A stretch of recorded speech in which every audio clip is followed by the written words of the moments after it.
King of Kings size. Yes. Were you surprised we got you to come here, Mr. Larkin? Well, I couldn't see what the CWNS would want with me. Still can't. Do you know anything about us? Oh, I heard one or two things when I was working with the BBC. What'd you hear? CWNS set up midway between the government and the TV companies. Anytime the newsreel boys put out stuff with security classification, wars, weapons, political leaks, they get their film through this office. What do we know about you? Larkin. Robert Santor. Yes, it's a family name. Good family. Good education. But you turned your back on all that, didn't you? Tried a little bit of everything. 1955, you wrote some plays for the BBC, then worked for them as a story editor. 1961, you got a 3-year contract as a director, which you didn't renew. Oh, the BBC weren't paying money. Well, you're in the money now, aren't you? In 1968. There's your flat in Holland Park, your cottage in Hampshire, 2 children. And a dog and a cat who commute with us to the country at weekends. Well, maybe you knew that already. 6 years ago, there were those shows you did on alcoholism, blood sports, slum clearance.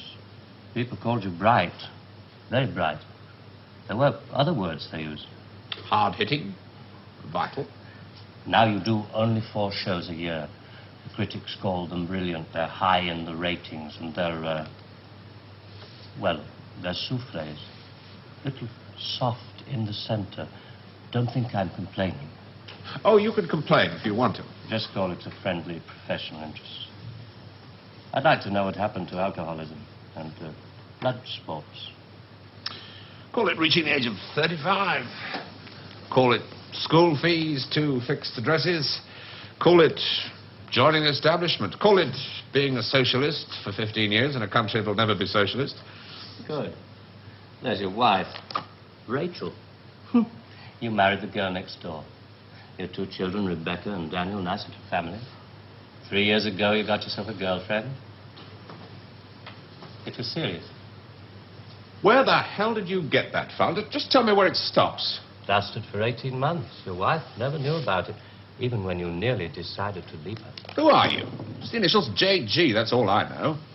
Never met you before in all my life. July the 25th, 1966. You finally decided to break it off with this woman. You said you loved her. You said you loved your children. It was 2 against 1. You had to add it up like that. Sorry, your cigar is burning my desk. Sheila told you all this? We have ways of finding things out. But why? If it's blackmail, the thing won't hold water. It's all in the past. Well, there'd be pain, of course, for Rachel and the children. But you wouldn't get anything else out of it. No, it isn't blackmail. We've just been interested in you for a long time. Interested? You went back to your wife because you said it was 2 against 1. I call that very responsible. We're interested in very responsible people. In fact, we have a little index for them. We call it their power quotient. A ratio of responsibility as against aggression. Yours is very low. 0.2. That's very low. Just what we need. Sit down. Please. I'm sorry, the language must seem rather strange at first, but we take it very seriously. Just to show you how seriously, I'm going to tell you how we checked up on you. We call these things surgical transmitters.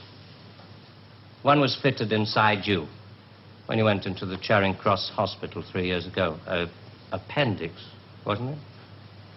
Transmitter?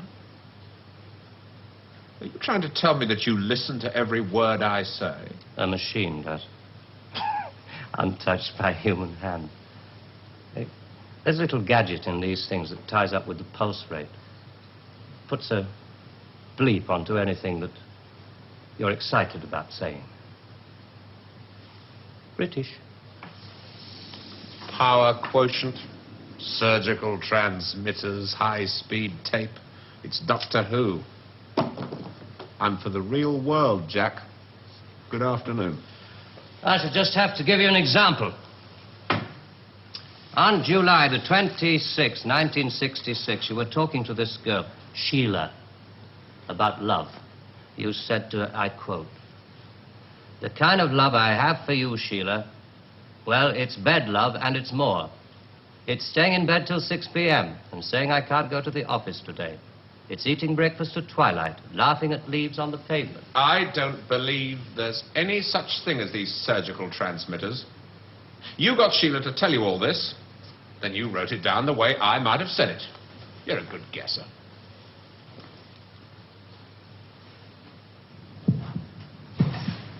Can you hear your heart beating?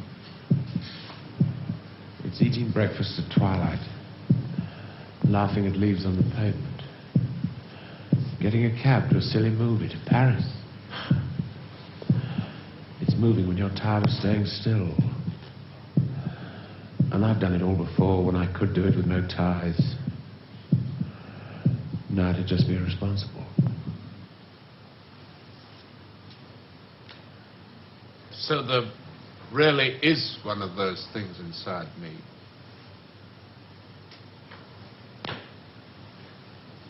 What do you want? We want people with low power quotients. We want them to work for us.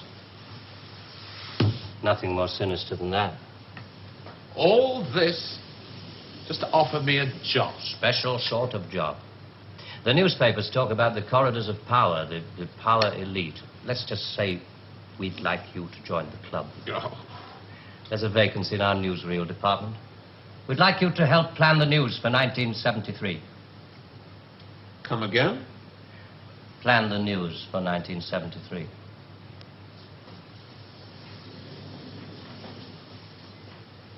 What are you doing? I just want to make sure the sunlight's real.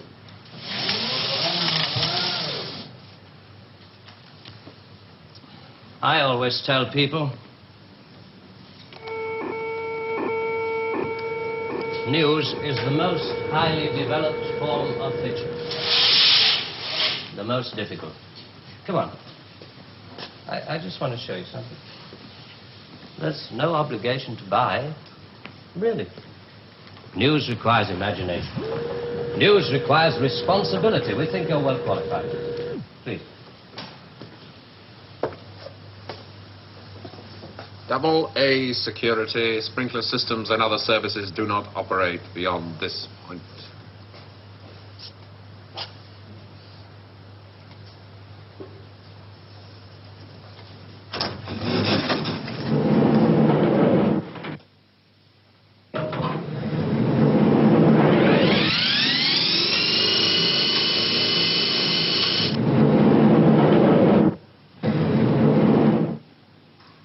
'73. We've only roughed out the news for 1973. Nothing's been given the go-ahead yet, but this is the kind of thing we have in mind.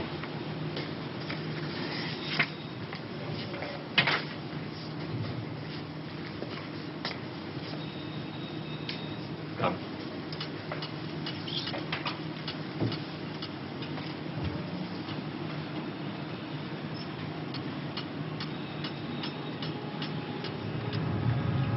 Today, April 14th, 1973. First historic pictures by Radstar of the combined U.S.-Russian landing on the moon. Shown here are Majors Webb and Mikhailovich taking their first steps into the unknown, firing their retro rockets to land their spacecraft on the dust-covered surface. A comforting note for us stay-at-homes, both the Pentagon and the Kremlin have announced that the moon has no strategic value. A comforting note for us to stay at home.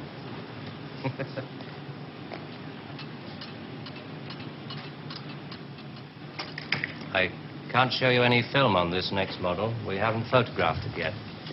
But this is the way it will sound. June the 22nd, 1973.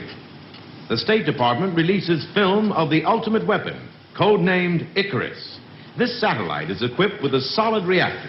In layman's terms, it can freeze air solid, stopping all missiles, killing all forms of life.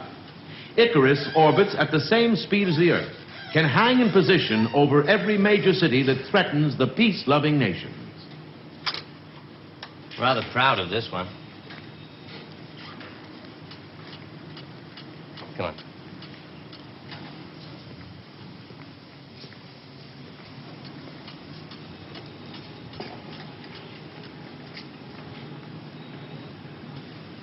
Please, sit down, Mr. Larkin.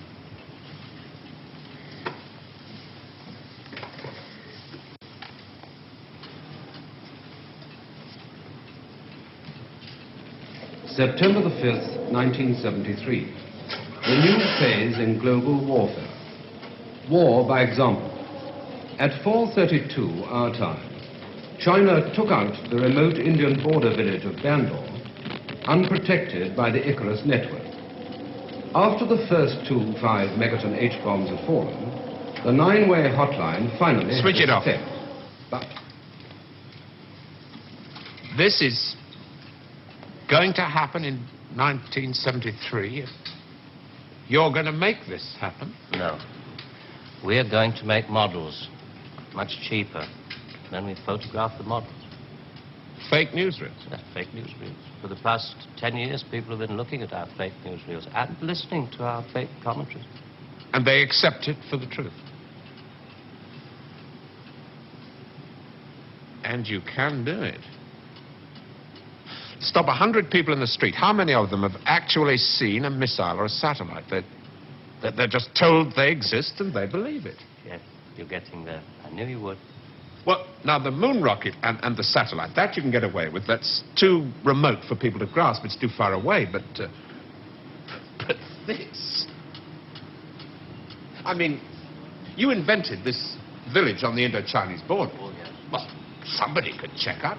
Very mountainous territory up there. There'll be no survivors in 1973. No rescue work. Radiation scare. Yes.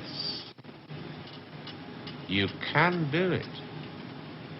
This could be the news for 1973. Not necessarily exactly like this. We only plan in detail 1 year ahead. Oh, you only plan 1 year ahead.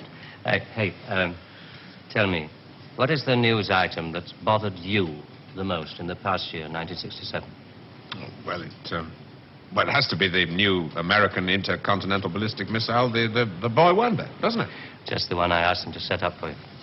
The new ICBM, codename Boy Wonder, with a much-talked-about Mercury warhead. I haven't any special effects up here, but perhaps with the proper sound. Blast off. And Robert Larkin, television director, high IQ, 35 years old, is scared. Scared by nothing. It doesn't work. It's a scientific impossibility. The same goes for the much-talked-about Mercury warhead. Perspex. Well, if this rocket doesn't work, then the others... They have a fireworks party at Cape Kennedy almost every other day. Well, you didn't really believe there were all these things whizzing about up there, did you? Sputniks and rockets. Astronauts crossing their legs for 8 days. How long has this been going on? Since Hiroshima. And the H-bomb, you mean... that doesn't work either? Right. Dirty. Very, very dirty. What was your first reaction? Relief. Oh, yes. Yes, it has to be relief.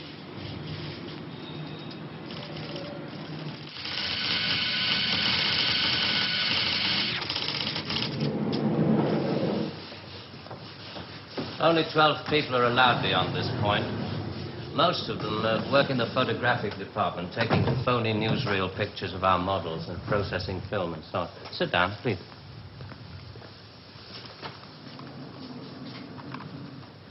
Ah, pretty pictures from our stills department.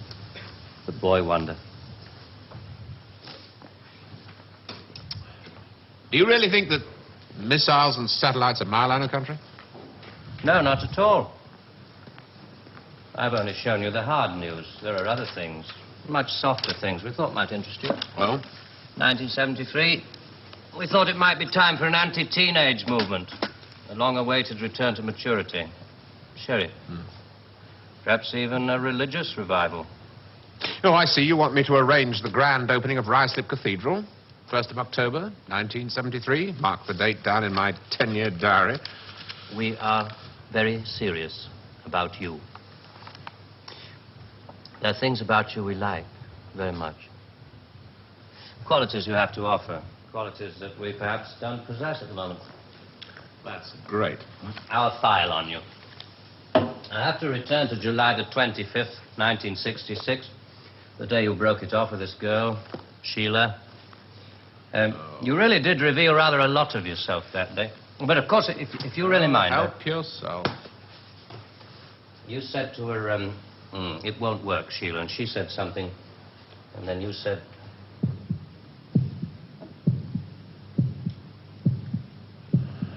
You remember I went away with Rachel and the kids to the seaside? It was midweek, and this huge stretch of sand was empty. Just a circle of footprints around 3 sand castles and tracks out to sea. The whole damn day of my family marked out in front of me. The sun was going down. Rachel kept calling the kids to get dressed. She picked up buckets and spades, corny bloody things like that. I was up at the car. I looked at those footprints, and I knew those people were slipping away.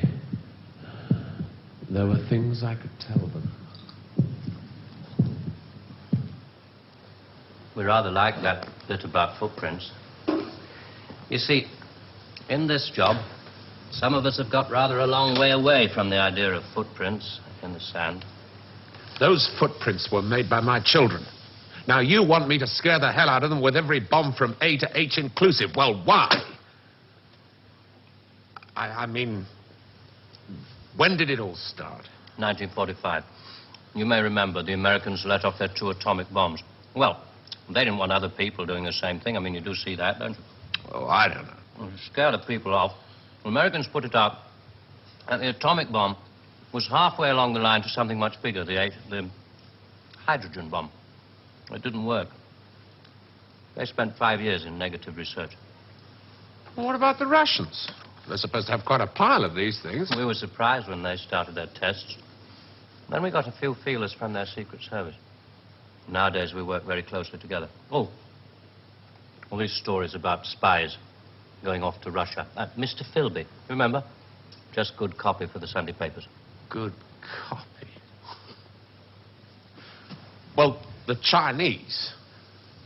I mean, they've just announced their bomb. Yeah, we played along with it.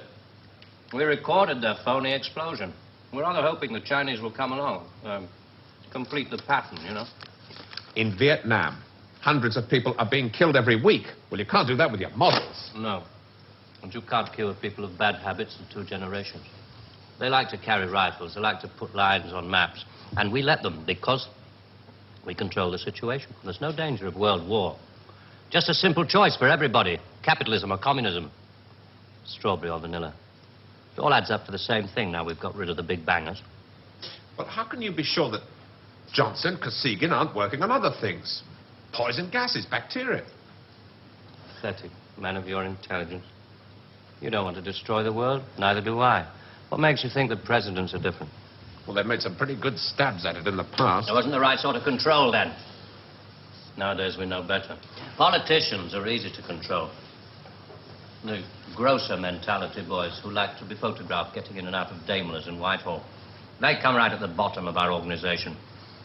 A few rungs up the ladder, there are the people in the top secret factories. Just those in a position to know they're making weapons that don't really work. Well, there must come a time when somebody wants to use one of those weapons. I mean, somebody is standing there with a finger on the button. Well, that's the beauty of it. Nobody presses the button. We control all the crises. We build them up and we shut them down. We? Again? Yeah, I'm coming to that. Near the top of the hierarchy, there are the economists, top civil servants, the top brass in the military. Those men who are supposed to view the nuclear tests and so on. And above them, CWNS. Right at the top. Classified World News Service. Just who the hell are you? It's obvious, isn't it? Just a very few of the top people in communications in every major country in the world. Oh, you mean you run all these magazines? No, of course not. We just get them to take some of our copy every week. Television is much more important to us. It all happens so quickly. You say you can put out what pictures you like on television. Doesn't anybody try to stop you? No, nobody wants to. 99.386% of the population wouldn't believe this conversation. And the rest are working for us. And they're the top minds, the really responsible people. They know they're guaranteeing the lives of their grandchildren the only foolproof way. Scaring the hell out of their grandchildren.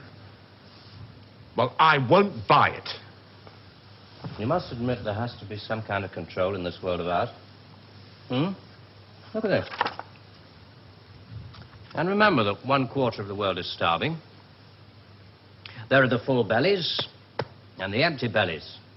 Some of the empty bellies carry rifles. Well, we full bellies are getting a bit flabby. We're not very good with rifles anymore, so we've devised 2 ways to keep the empty bellies under control. One of them is this fictitious hydrogen bomb we've talked about. The other one is money. Enough money to fill some of the empty bellies and put a hopeful smile on the faces of the others. A great wall of money all around Britain. And it's no secret that the British economy is in trouble at the moment. So we have to put that right, too, to stay alive. We have to control the people in this country. Scare an ostrich, buries its head in the sand. You scare a hedgehog, it rolls itself up into a ball. When a woman's frightened, she goes out and buys herself a hat. You mean you scare us so that we'll buy more, so that money moves quicker, production moves up? We don't say scare when we talk about human beings. We say threaten them emotionally. And there are all sorts of ways of not just the big ones like the hydrogen bomb. Overcrowd them a little with bad planning. Sell them too many motor cars. Anything to keep them a little bit removed from reality. Nowadays, people don't work for money. They work for the idea of money. They don't even love for love. They love for the idea of love. They only hate for the idea of hate.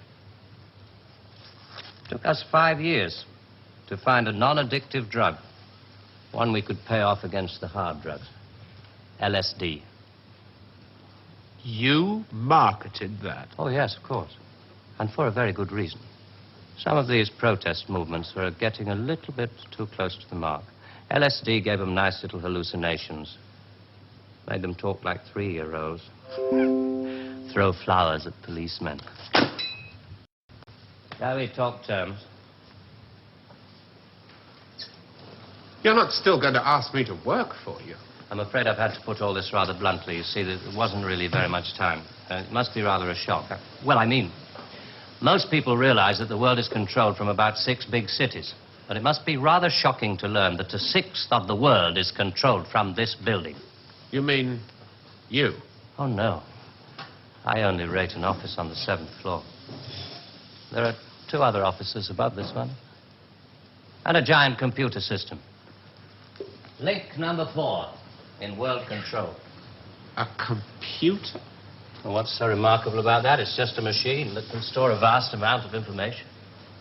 A machine that knows too bloody much. Now you're being hysterical about it. The computer's very simple. You feed data into it. Anything from the Wall Street closing prices to the North Atlantic weather reports. And you get decisions.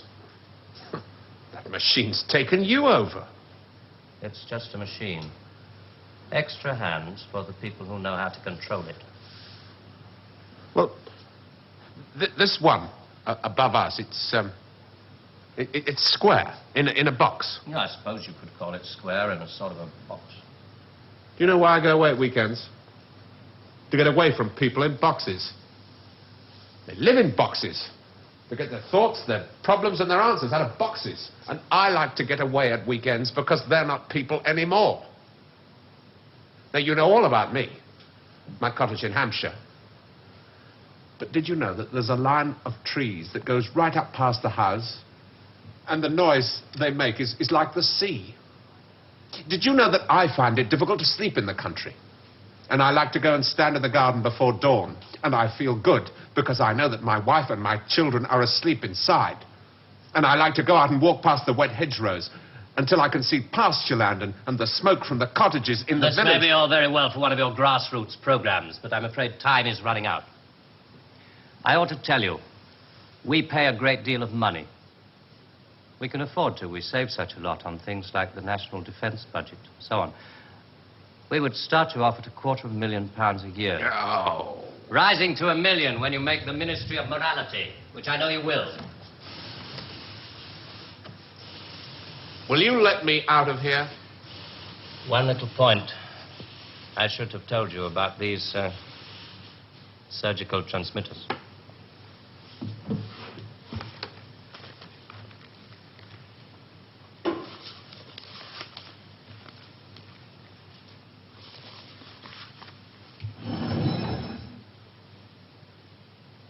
There's enough of this stuff inside you at this moment to kill 6 people. There's a button we can press. I'm sorry about the dramatics. Our boys call these things the oral contraceptive. Keeps them from talking too much. So there must be one of those transmitters inside you. Who presses the button? Extra hands. All this stuff about the computer being extra hands for the men who know how to control it. That machine controls you.